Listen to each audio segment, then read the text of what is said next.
The end of everything means it's time for Joel Staniszewski. He's the lead singer of End of Everything. We know him more on Tim Graham and Friends, brought to you by CTBK, as our resident gambling dude, because he's been in Vegas as an odds maker, a handicapper, industry analyst for a long time. From Sloan, from St. Joe's, from Buff State, it is Joel Staniszewski. Joel, it is Super Joel week. You got it. Super Joel Sunday coming up. And would this have been, it had to have been, because in the 90s, you were too young to have a Super Joel Sunday. This would have been the first Bills Super Joel Sunday. Yeah. And for those who aren't regular listeners to the show, Joel, explain your annual Bills Super Bowl bet.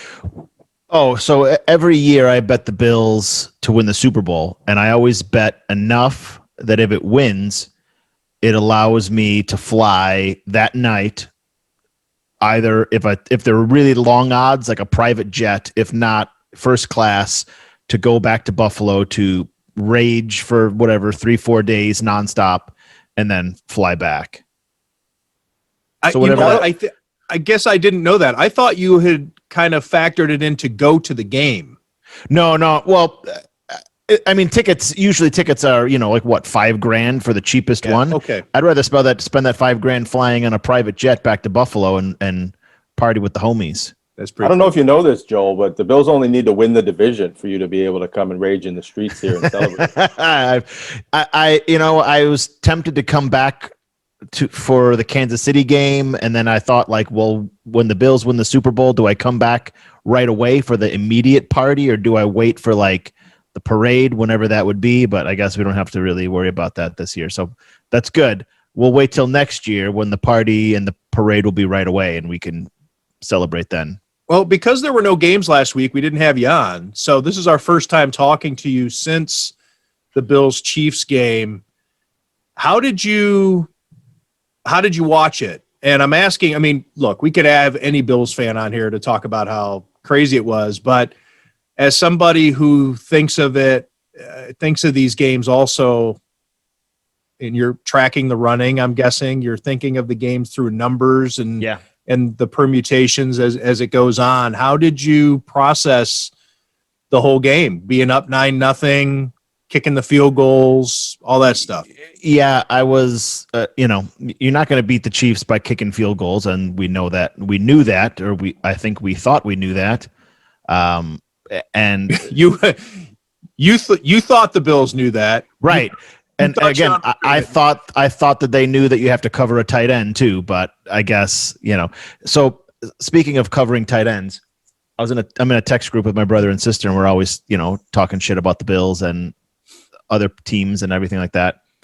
And I made a comment to my sister. I was like, maybe because the Bills tight ends are so shitty that we think we can cover tight ends, because all we're covering is Lee Smith and Dawson Knox, who can't catch the easy ones. So maybe we think we can cover tight ends, and then when we play against a team that has a Kelsey on it, then we realize, oh yeah, we really can't cover tight ends, and nobody can cover him. So we can't really bash the Bills.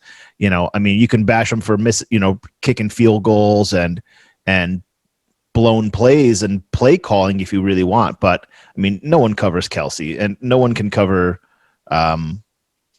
whatever his name is. I can't think of it. Chester Cheeto. Yes. So yeah, it was painful to watch, much like the Texans game the year prior. I was so involved with our lead that I didn't even think to look at the numbers in running, which is what I would normally do. When you see a team go out to a lead like that, you think about betting the other side, because the muffed punt was a fluke. You couldn't bring yourself to do that, would you? Would you have put money on the Chiefs? I probably would have, and I also would have bet the other side against the Bills had they been in the Super Bowl, just to hedge my futures bet. Having $100 or whatever it was invested to win $3,300. Of course, I'm gonna hedge it a little bit, just to guarantee that I win something. So, and I would do that with any team. If I bet any team a futures bet at 32-1, I'd hedge it if they were in the finals. And I'd probably hedge it the game before too. I just didn't want to because I didn't want to be, a jinx. Well, Joel's a smart guy, as he just says right there. Yes, he does lead with his heart sometimes when it comes to his Bills analysis. But if you've been following this podcast for the entire season and keeping score, as I have, you would know that Joel Staniszewski, heading into the Super Bowl, is 30-20-5 on the season. It's a hell of a year against the number, by the way. I always need to remind people because sometimes you see the media picking and it's just straight up. Now, when I do a score, for Channel 4, I have to make a pick and I give a score. It's for spread purposes, I'm factoring all that stuff in. But Joel's against record? My record. Well, I don't know. I didn't keep track of my record because I don't take it that seriously. I probably put 2 minutes of thought into what my pick's going to be. But I think straight up, I missed on a couple. So 30-20-5 is 60%, right? Mm-hmm. Yeah, that's that's against the number. That's outrageously good. That puts you 8% above breaking even. So 8% of profit. So whatever you're investing, you got a nice little bump. So I have it all in emails because I have to send them to the Channel 4 producer for. Well, Joel, we don't. We'll bring Joel back on. We'll bet on something. We'll come back on after the Super Bowl, and I'll let you know what my record would have been against the spread. I think it's okay, but straight up, I think I missed two. Tennessee. I picked the Bills to beat Tennessee. I thought that was. In fact, I picked them to win by a blowout. That was the week that Tennessee hadn't practiced in like 9 days, and they had all the COVID issues. And my thinking being, if it's so important in the NFL to practice and strategize and be in your routine, then the Bills should have walked all over them. And I was kind of making a point with that pick that I was thinking that a lot of that stuff's overblown, and I didn't expect the Titans to really overblow it that way. And I picked, I'm pretty sure I picked the Seahawks to beat the Bills.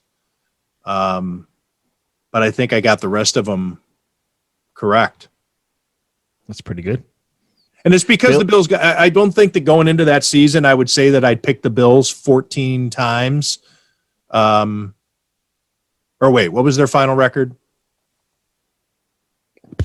Were they 12-4? 12-4. 12-4. Yeah. So I would be like, am I going to pick the Bills to win 12 times out of 16? I would maybe not. But they were the number one team in the NFL for money line. If you bet them on the money line every game, they were the most profitable team. And it's the way the season rolled out too. It's with the Jets early, and you were of course going to pick the Bills. So you felt like you learned by the time they were a few weeks in, they already had they were the obvious pick for the first few weeks, and they won so convincingly that by the time you got to the games that would normally be, I don't know what's going to happen here.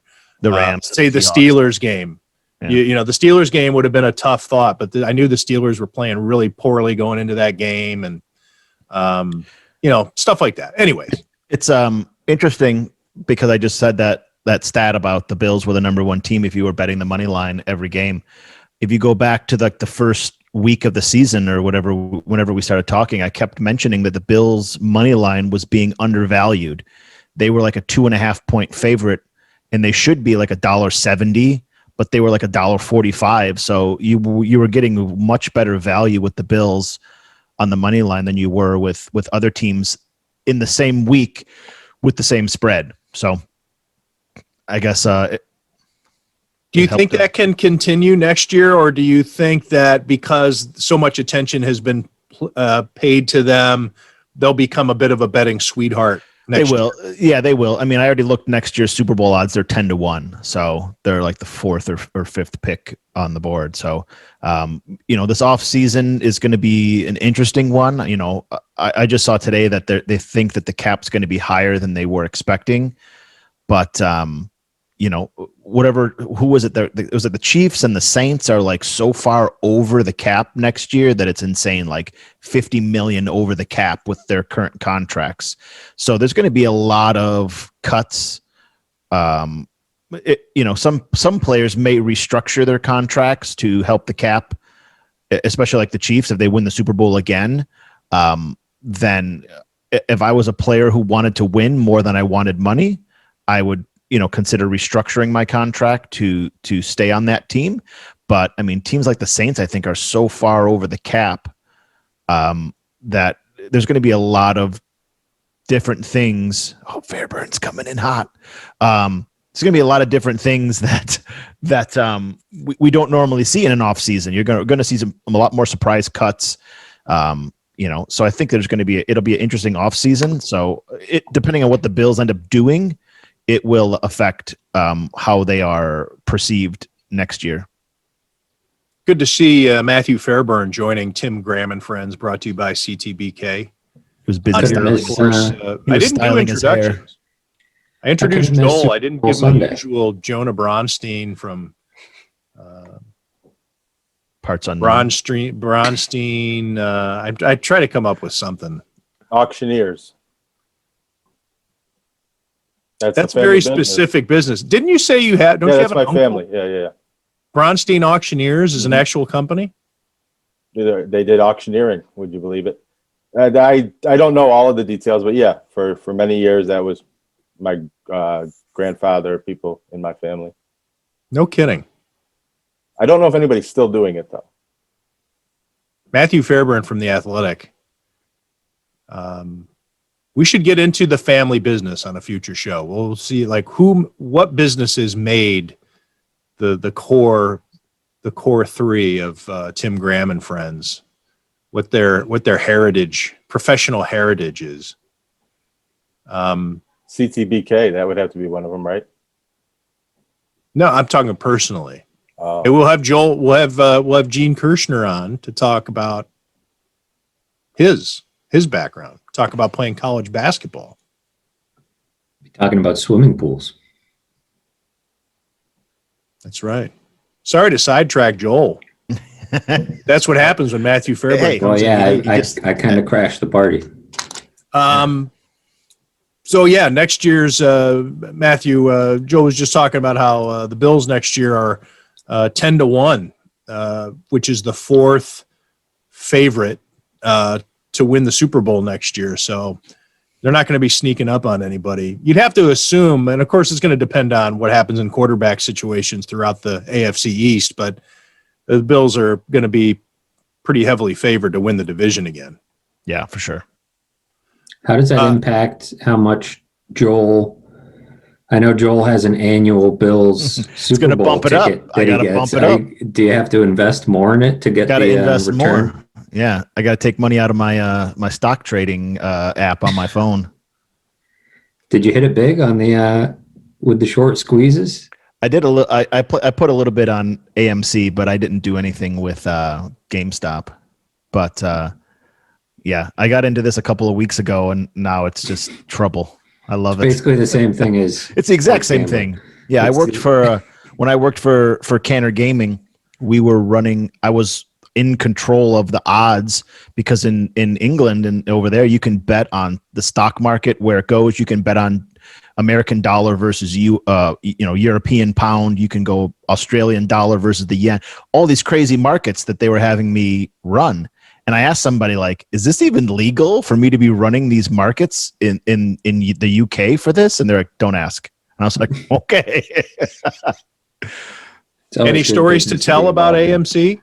Oh, I'm sorry, Matt. I stepped on you there. No, go ahead.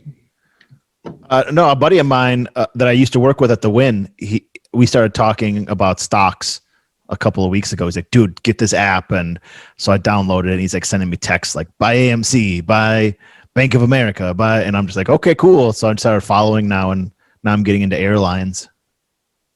Oh, That's a good buy low opportunity, yeah. I guess I'll figure it out. conceivably. Yeah, conceivable. You'd think, but we'll see how it all goes. I blended both worlds and got some DraftKings this week because I pour enough money in there. I figure I might as well By balance stocking it what out. you, yeah. That's the Warren Buffett theory, right? Invest in what you use. Yeah. Like every time I'm going to refill my DraftKings account because I've lost again, might as well put an equal amount Right. into the into the company. Make some money off your losses. It makes sense. Well, Joel, before we get into the always entertaining prop bets, from a more orthodox standpoint, how do you see this game from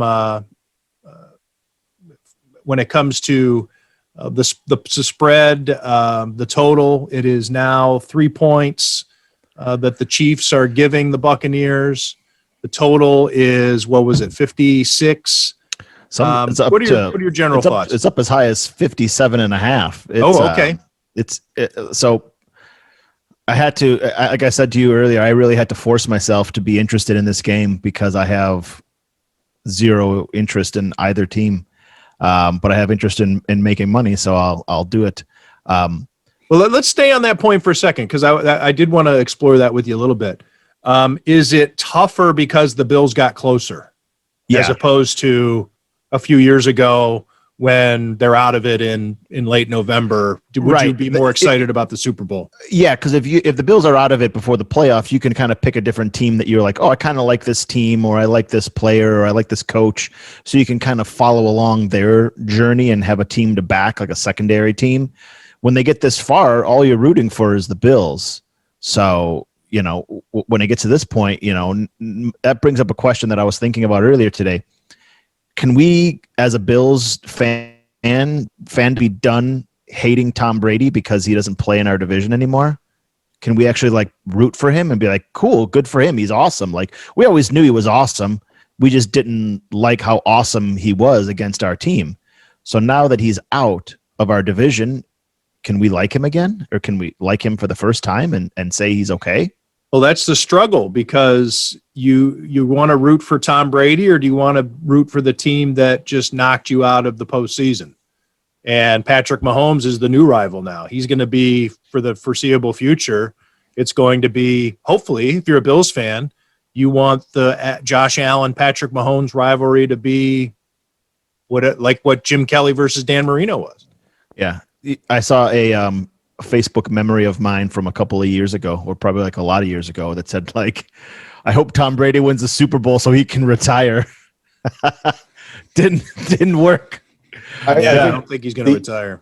The answer to your question, Joel, is no. You can't root for Tom Brady because he said a mean thing about Buffalo hotels at the Super Bowl. But what about Patrick Mahomes' fiance? All the junk she talks, and I mean, did she say something about Buffalo hotels? She just said something about everything, so I don't know. She does. That's fair. I don't. Yeah, I just, So from a personal standpoint, I don't care either team wise. From a number standpoint, that 3.5 I think is too high. So, because you can still get a 3.5 in town at MGM 3.5. Yeah, too high. Should be more like 1.5. Why do you? Can you break that down for us, or elaborate why? Because to me, and this is again going by feel, and I realize Tampa Bay won during the regular season, but Kansas City, and maybe it's a recency bias, but Kansas City, with what they did to Buffalo, seems like that Tampa Bay game was an outlier. Yeah, so you can. I mean, you're at a point now where both the two teams in the finals are the best two teams. So you could make a reasonable explanation as to why either team is going to win this game. Better offense, better defense, better running game, better passing game. I just think that the I guess you just got to factor in the Tom Brady effect, and I think Tampa Bay's defense is good enough to stop them enough, and I think Tampa Bay's offense is good enough to score more. no. I don't think it's going to be as high scoring as 56. I'm giving you my picks as we talk. Yeah. I think it's going to be a lower scoring game. It's not. I don't think it's going to hit that much, but I think Tampa Bay is going to. I think they're going to outright win. So, Wow. I'm saying take the plus the 3.5 and do under. Let's get the most current ones. Let's hit that refresh button. Get that most current number. I think it was 50. I saw 57. That's a website. That's an offshore site. So I'm not going to. You're not going to be so bold as to advise taking Tampa on the money line? No, it's a decent number. Plus, you can get plus $1.50, but I'm going to take them plus the 3.5 and under 56. All right. It's only 3 here in town. In town, I say, as if I'm a Vegas guy, but the only place I can bet, it's only -3. Get that extra half a point, unless you want to take and Kansas City, over under is 56. Yeah, same total. But yeah, if you like Kansas City, then by all means lay that 3. But if you want take Tampa Bay, find I don't like betting against Joel. Somewhere. I'm not betting against Joel on Super Joel Sunday. No sirree. It was only Super Joel Sunday the last couple seasons, or because it was actually landed on my birthday, the Super Bowl. Yeah. So what are we? Super Joel Friday? My birthday was 2 days ago, so it's still Super Joel Sunday, but it's not actual celebration day. It's just watch the game a little bit. What are we in Roman numerals then, Joel? It was Super Joel what? 2 days ago. 43. So what is that? I don't know. VLII. No. I think we're in the X. X's. No, IV. It would be IV. I don't know. XV. Is it 10 before the? If only there was try to teach us that. If only there was a way I can look it up. XLIII. I was on the right path. I think it's once you get above 5, you have to do the before thing. So yeah, I guess yeah. It's like learning how to speak Latin. No, Latin is kind of useful, I think. I took Latin. No, but I mean, I took Latin too. Latin was extremely difficult. One of the hardest things I ever studied. Roman numerals are only useful for Super Bowl and useless podcast conversations like this one. And movie copyright dates. That's true. Yeah, right. And at least Latin is like the basis of basically every language. Of being an attorney. You can learn things that you can apply to English in terms of grammar and word, origins of words. Yeah. Roman numerals are just. Yeah, there's not going to be a Jeopardy category about Roman numerals, but you'll get a lot of Latin stuff. They might. You also need to know your Roman numerals if you name all of your children the same name. Because you start going like 3, 4, 5, and like you have George Foreman. Those. Yeah, exactly what I meant. Well, by the time do you think End of Everything would ever write a song that was in all Latin? Like perhaps no, definitely not. Perhaps something to be. We got a better chance of naming songs based off of Roman numerals. I could tell you that. That's like I. Not maybe for a performance at Bishop Gorman or anything like that. You wouldn't. No. Use some Latin. All right. Anywho, so what about some of these props? I need your pick on the coin flip. No, let's look at some of these ones that actually have tails never fails. Have some sort of chance to look into the number. But there's some fun ones in there. What stands out to you? I like the I try to, the we're getting so far out of hand now. I mean, it went from 5 pages of props to what's this year at the Hilton, 36 pages. It's insane. And let me ask you this, Joel, as we go through some of these, do you want me to take these down as official Joel Staniszewski? No, picks? these don't apply to your season don't record. Count. Okay. No. All right. But the thing that stands out to me, and I have a funny story about it, is player to score first touchdown of the Super Bowl. And I like Tom Brady at 30-1 because It's a good number. You got to go with the value on these type of bets. So you got to go with longer shots, and that Tom Brady 1 yard plunge is, we've seen it a lot as Bills fans on 3rd and 1, 4th and 1, or 3rd and goal at the 1. So I would take that as who would score the first touchdown. And whatever year the Bears played the Colts in the Super Bowl, what year was that? Anyone off the top of their head? I don't know. I don't know. 2006. Yeah, sounds about right. So I was working at the Wynn, and a lot of people, when you work at the front, when you work on the counter, they're like, "Oh, what do you like? What do you think I should bet?" Like, always ask that dumb question. And everybody who would ask, I was like, Devin Hester to score the first touchdown at 50-1. I told that to like 20 people, and I was talking to a buddy of mine, and I told him that. He's like, "Yo, let's go in and put 100 on it." And I was like, I'll see what I can do, because at that point in time, my wife had just started her business, so money was a lot tighter, and I was just like, I'll see what I can do. And I was working in a sports book, 8 to 12 hours a day every day. So the last thing I wanted to do was go to a sports book after work and lay a bet, because you couldn't do it on an app back then like you can now. So sure enough, I said, yeah, I'll see what I can do. If I can go find it, I'll go bet it, And I didn't get a chance to, both financially and time-wise. And as the opening kickoff goes, and Devin Hester's like at the 50, my phone just starts buzzing in my pocket. Bzz, bzz, bzz, bzz, bzz. And I look down, it's a text from him like, "Holy shit, we just won a lot of money." And I wrote back, "Nope, we didn't." And he was like, "You son of a bitch." Oh, yeah, sorry. So I didn't get to cash that Devin Hester ticket, but what would that have paid? I think it was at the time when it first came out, it was 50-1. It closed, I think, at like 25-1, but I mean, it was a hell of a score if you got it. A literal score, but not a good figurative score. No score. No score. No win. No betting money, score. No money. But yeah, those type of things I think are better, where you can actually get value. They have all these cross props, cross sport props. What did I see? Like LaMelo Ball points versus combined points in the first quarter, and those just get a little too crazy for me.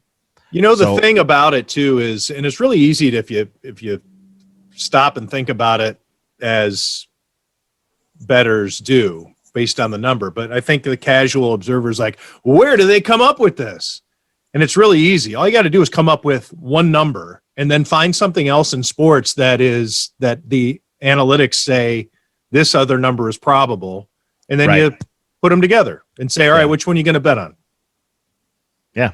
It's all based on an algorithm, really. Yeah, and you just figure out what else is going on that day or that weekend, and just put something together that's in the ballpark of a point or two, or one or two away. Whether it's a boxing match, number of rounds versus number of incompletions, or whatever that is. You can put these together all day long and just come up with just crazy props. And you can go offshore. We've talked about this before. Offshore, you could bet all the crazy props about over under of the national anthem, how long it is, color of the Gatorade that gets spilled on the coach after the game. Now, we've talked about this before. I don't think those bets should be allowed, because those could be easily fixed. And usually those offshore books really limit your bet amount. It's really low. I think it's maybe like $100 or $200. But whenever it was it Alicia Keys last year or the year before? It was like, will she be wearing a hat? Those type of. So yeah, you definitely know the answer to those questions if you know that person, or if you have any connection. Like, I used to work with a guy who I keep in touch with, who now is on the production team for Lady Gaga. So like, I could have gotten some information from him, when she did the halftime show, if there were any bets out there for that, like what songs will she be singing at halftime? Like, I could have gotten those answers, but.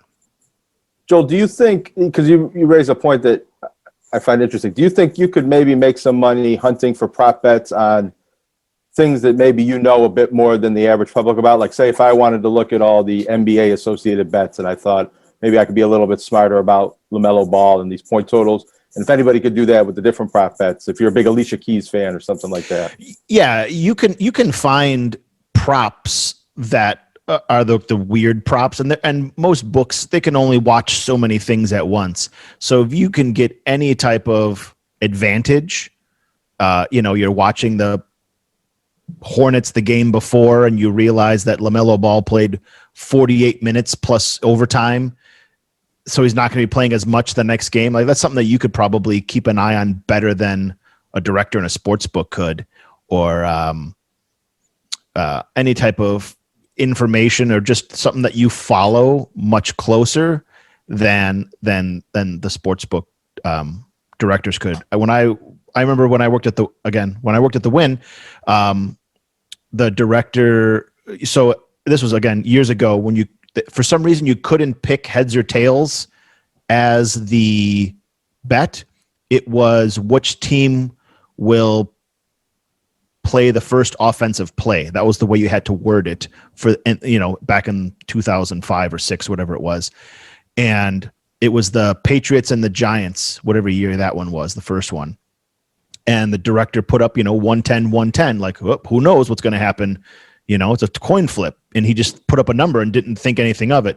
And people just came and was hammering one side, and I can't remember which was. We'll say the Giants. We're just hammering the Giants like as much as he would give them. And he was like, why is everyone betting these?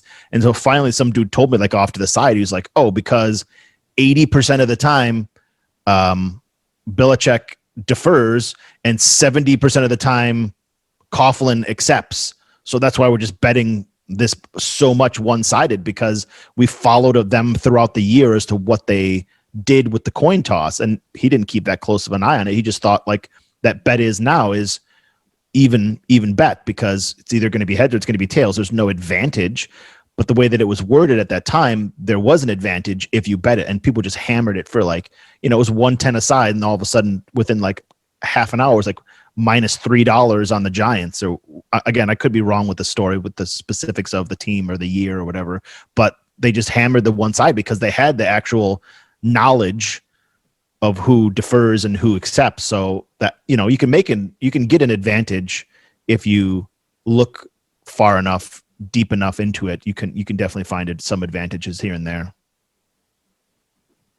Any other bets on these on the Westgate props that are so famous that you like, or just that are you find is there anything that comes by at this stage of your career that that strikes you as unusual, or have you seen all the props that you think you'll? Yeah, I've seen all these props, and normally I would lean towards under in the first quarter, because your teams are coming out a little gun shy because it's the Super Bowl and you don't want to make a mistake, and you got all this nervous energy, so you're throwing your passes a little high or a little off. It also seems hard to get into a rhythm in a Super Bowl because of all the commercial breaks early. Yeah, there's all this They'll extra. stop after every kick, every change of possession. They don't play through like they do in the regular season. Right, and a much bigger production for the national anthem and also the stuff. So it's a lot bigger than your average game, both emotions-wise and everything else that's going on. In a different world that we're in now, with limited capacity, and both these teams, at least the Tom Brady and versus the Chiefs, have Super Bowl experience very recently, so they wouldn't necessarily have those nerves. But I think a good percentage of the Buccaneers team might have that nervous energy early in the game. So I would, lean towards maybe an under in the first quarter, at least something to keep an eye on. And that's at 10 points right now. Yep, 10 points. But other than that, I'll keep an eye more on in running, seeing what's happening and what's going on in the game, and kind of go from there.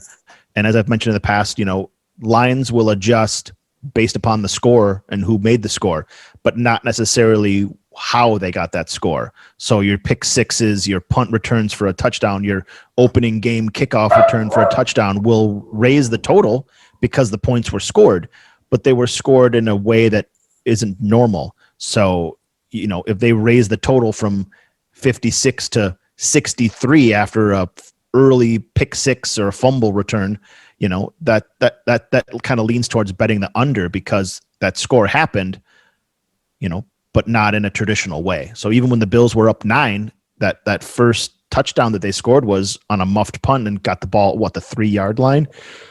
So that's something that we didn't see again in the game with that type of field position. So that type of thing is that you bet against when those things happen.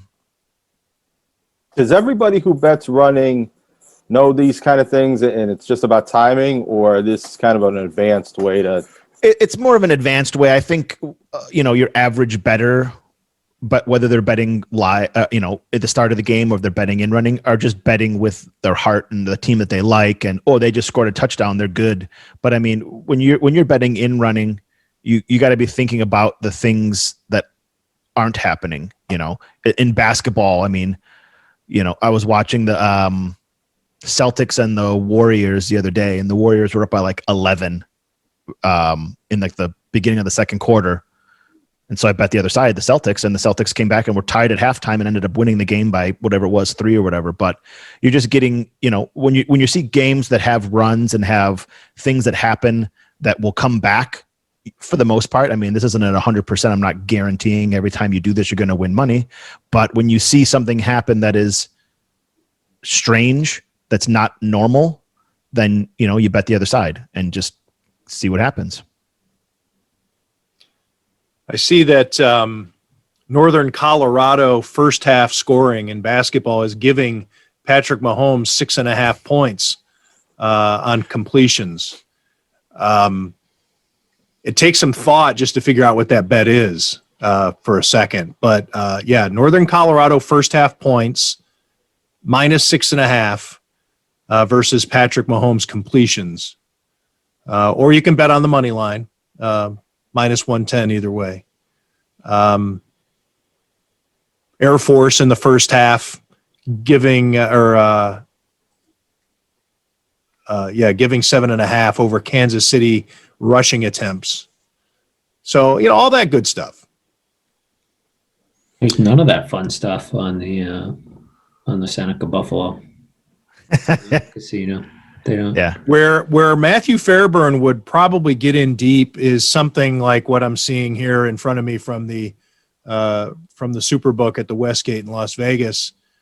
Dustin Johnson 4th round birdies versus Chris Godwin receptions. I just looked at the Ricky Fowler one. Ricky Fowler 4th round score versus Chris Godwin receiving yards. Godwin's minus 7.5. I was going to say, you should get Godwin. I don't know. Ricky Fowler might miss the cut. He might not make it to the 4th round. Yeah. So you, and then of course there's asterisks next to all of that, and there has to be action in order to get those bets. So if Ricky Fowler doesn't make the cut, then that bet's just a refund. But I mean, there's so many obscure things that if you follow. There are some soccer crossovers I see here. Yeah. Manchester City goals versus Chiefs Buccaneers first quarter field goals made. That's some of these that you really have to say out loud a few times too. Yeah, even when you look at them, Ireland Wales points versus Rob Gronkowski receiving yards. I don't even know what Ireland Wales is. Is that a soccer game? Is that a cricket match? How I don't about know. number of completed sets in the Australian Open men's final versus Patrick Mahomes rushing attempts? And if you want to take Australian Open men's final rounds, you can get a half. You get a half a point on that. Crazy. Yeah, these props are just so out of control with Tyreek Hill touchdowns versus Parma goals. Oh, Parma. Sounds more like a sandwich to me. Or the West Cleveland suburb. What's up with all the Kansas City Chiefs players needing to get a haircut before the Super Bowl? And how do they let this dude start cutting their hair before they get his COVID test results? How does this even happen? He probably always cuts their hair. Yeah, I think it's probably like a weekly thing. The Bills have a barber. I don't know. Right, but he was in mid-cut when they got his test result. They couldn't have waited until the test results came in. You would think they would schedule the haircuts. And then all the language around the reporting of it was just bizarre to me. I got to find Adam Schefter's tweet about how the Chiefs acted,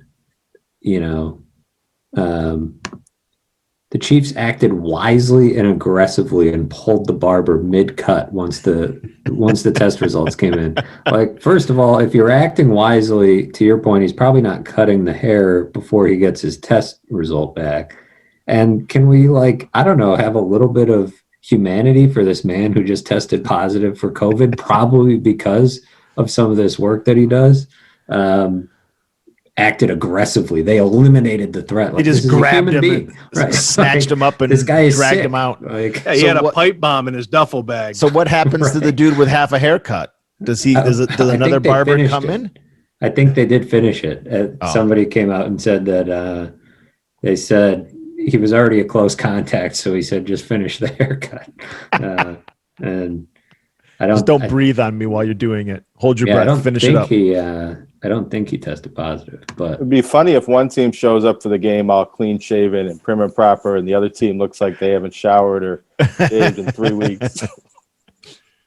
Or like the scenes from the original Batman movie where the town can't use toiletries or cosmetics because the Joker has sabotaged the different combinations. So the anchor man's got the big whitehead zit on his cheek. And, that's a good move. His co-anchor looks like she just rolled out of bed. Any final Super Joel Sunday? And I know it's not official Super Joel. It doesn't fall, but I think it's I'm going to, it still is. Yeah, as far as I'm concerned, it's always Super Joel Sunday every year. Yeah, for sure. Final thoughts, Joel. Make a good bet, win some money. Don't watch the game because it's boring. Enjoy the halftime performance. What do you think about squares? Is that a sucker bet? Some friend of mine texted me and was like, hey, you want to get in on squares? And I was like, no, I'm not a square. I'm sharp. I get on squares because there is a communal aspect if you know a lot of people involved in it. Yeah, it's fun just for throwing a couple bucks in. And there's no strategy involved. It's not a sound business move. It's just a fun thing. It's just it's like picking lotto numbers and just picking random numbers because it's like, oh, it's my birthday. I'm gonna just play this lottery number or whatever. But it's cool. I mean, whatever it is that you're doing for the game, enjoy it, have fun. Hopefully next year we can watch the Bills in the Super Bowl from the comfort of where's the Super Bowl next year? Keep the one Sloan. It will be in Sloan. I'll be in Sloan for the Super Bowl if the Bills are in it. Best believe. Yeah, let's hope we're in a press box for it next year. That means we'll be back to normal. Joel, thanks again for this. I'll try to get that my bets. I'll break down my Bills bets for the year. I'll see how I did against the spread. Yeah, because I picked a score for every game, so I can go back and look. I like it. We'll see how I did. Check your totals too. Joel definitely beat me. Oh, totals too. Yeah. Well, that gives me more homework.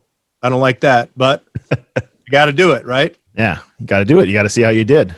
We'll do a little, Super Bowl recap and check all of our numbers for the year. Probably a Channel 4 intern that can do this for you, Tim. I doubt it.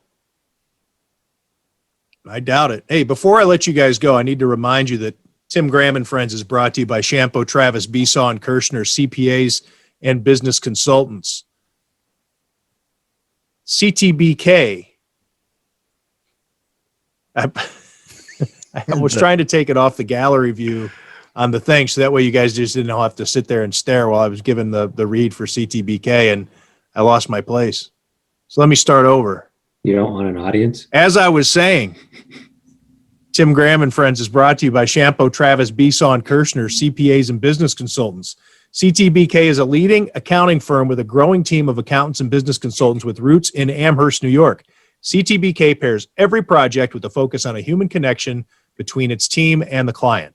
For assurance, accounting, taxes, litigation support, and advice on mergers and acquisitions, CTBK is available and ready to solve any issue your business faces. For a consultation or to request a quote, call 716-630-2400. Again, for the folks over at Braunstein Global Systems, that's 716-630-2400. CTBK, over a quarter century of proven accounting and business excellence for Western New York and beyond. I would like to see Ronstein Global Systems, get involved with some of those mergers and acquisitions. And CTBK can help you with that, Jonah. Well, I am looking to acquire some companies. So if you got a company for sale, hit me up. And you don't meet GameStop or AMC or any of that. No, those are too small. All this talk about numbers makes me think, Tim, you could probably have Channel 4's data journalist, Jerry Sullivan, compile those numbers for you. And yes. Jonah, it's right in his job description. So I think data journalist Jerry Sullivan. There's a coffee shop that's near my daughter's school that is like a drive-up coffee shop. It's just like a pull-through. There's no sit-down. It's just a drive-up, and it's for sale. It was called I went there once. I picked up my daughter from school, and I was driving home, and I was like, I'm so tired. I need coffee. So I pulled in there. It's called like Cowgirl Coffee. And I just thought like, okay, that was a funny name, but it turns out it's like one of those like lingerie coffee shops where all the workers are in like these tiny little outfits. And at the time, my daughter was only like 2, so she didn't know what the hell was going on. And I was just like, can I just get a coffee, please? Can you check on that and see what they're asking for buy-in? It's for sale. I'll see. I'll look into it. Maybe you and I can get in on that. Right? Don't the depends how women these burn Super their Bowl skin? Sunday bets go. Was that Jonah? No, I just thought like that was stupid to be selling coffee in your underwear. You would spill the hot coffee and burn your skin all the time. I don't know. I guess there was a place for some on reason. Charleston, West Charleston, right around the corner from the Las Vegas Sun. And it advertised in the paper in the sports sections. It was called A Little Off the Top. And it was a barber shop, but everybody was topless. And there was a guy who worked at the paper who would go there and get his haircuts. And they were always horseshit haircuts. They were the worst haircuts. He'd come in there lopsided, sideburns are out of whack. And nobody said anything for a while. And then finally we learned he mentioned that, oh yeah, I go to that A Little Off the Top. And we're like, oh, okay. Now it all makes sense. There was a place like that in Tonawanda when I was in high school. It was called Exotic Cuts. Yeah. It was kind of near St. Joe's because I knew people that would go there. You had to be 18. Was it completely topless? Or I think was there was it just lingerie. I don't think they were. I never went in there. Completely topless. But we'd try to look through the windows. They had like one of those like blocked windows that you couldn't really see, but you could sort of see the shadows. And we'd be like, what's going on in there? I used to live right by Get Faded. Was on Grant Street. Get Faded. It had like a picture of Biggie and Tupac on the sign. It's called Get Faded. Yeah, I lived right by there. It was right by La Nova Pizza, right in the ballpark. I think what we're proving here is based on our anecdotal evidence that anyone can get in the haircutting business. Yeah, just don't get coronavirus and you're good. Yeah, so I'm going to open up a place where you can get your haircut and place bets. Not a bad idea. Pretty good. And get a cup of coffee. Yeah. And think of all the hair you get in your coffee. But throw my business. Throw a laundromat or something in there. My buddy who lives in Pittsburgh. Next to a GameStop. My buddy who lives in Pittsburgh used to frequent a laundromat restaurant. It was called Suds and Spuds. Oh, I had a friend who ran one of those. Yeah. Suds and Duds, this one was called. Oh, yeah. Toledo. Nice. And you'd show up and you'd do your laundry, and it was a bar in the middle, and then all around the edge was the machines. And it was a sports bar in the middle. Genius. And it didn't last. It was a cool thing. Like, it's a cool thing to go check out once, but it's never going to be your place to go. It's never going to be your Elmo's or your Little Off the Top or your Cowgirl Coffee. Right. Because how often do you really need to do your laundry, Right. Well, if you're just doing your laundry, like you said, outside of a novelty where you're going there once, you're going to be, if it's just a Tuesday and you're doing your laundry, you're going to be annoyed by the extracurriculars. And if you want to do the extracurriculars, then you're going to be annoyed. Then it makes sense. What are these people doing here doing their laundry? So it's really too narrow a clientele, somebody who's in the mood for both. Yeah, imagine the somebody says, hey, you want to go play some bets? And you're like, well, I got to do my laundry. And he's like, perfect timing. Just a place. Yeah. It sounds to me like somebody who had 2 businesses and lost the lease on one location. Like, we got to throw it together. Like one of those Taco Bell KFCs where they just combine the restaurant. Yeah. All right, guys. Thanks for this. Good way to go into the weekend. Good way to go into Super Joel weekend. Catch you next time here with Tim Graham and Friends, brought to you by CTBK.